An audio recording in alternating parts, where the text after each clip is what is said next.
I've had a few full-time positions over the past 5 years living as an American expat in London, and I've had to learn the British office terms for things that we say differently in America at work. Some of them are confusing, some are really different, and one just really terrifies me. Make sure you watch until the end of the video when I share the one thing that people say in the UK at work that makes me want to literally take painkillers.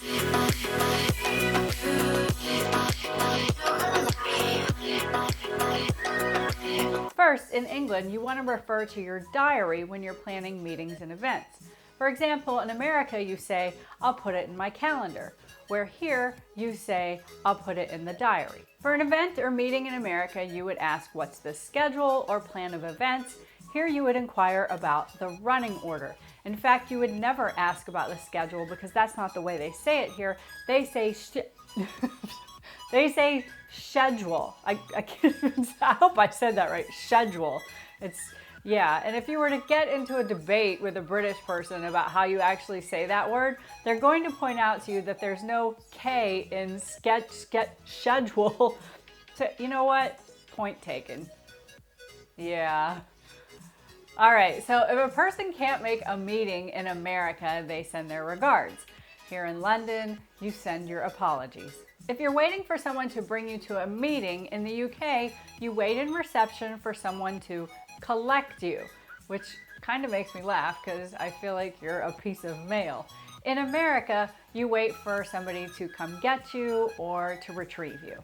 In the US and the UK, everyone's happy on payday, and nearly everyone on both sides receives a direct deposit and calls it payday. However, in the UK, you might refer to it as getting your wage slip or pay slip, where in the US, you say you got your paycheck. Speaking of which, in the US, most Americans get paid every week or perhaps every other week. In the UK, almost everyone gets paid the last business day of the month. Oh, and notice terms are different too. It's pretty standard in the US that you give a 2-week notice period, where in the UK, it's 1 month. In the educational sector in the UK, it's standard that it's 1-term notice, which could be anywhere from like 3 to 4 months. If you're losing your job due to the position not being needed anymore, in America, you say you're being laid off. In the UK, you say you're being made redundant.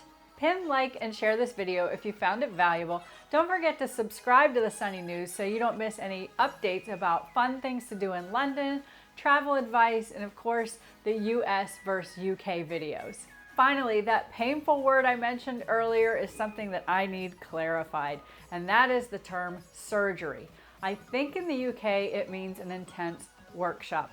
The first time I heard it, I had started a new position and there was a new pay system that had been recently introduced and everyone was confused about it.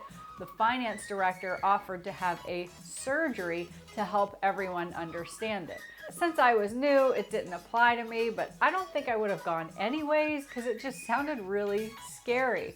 So if you could clarify for me why you would use that term outside of the medical field in the workplace in England, that would be really helpful. If you're living as an expat on either side of the pond, please leave your ideas in the comments about what you think is different in the workplace. Keep it positive and sunny, and as always, thank you for watching.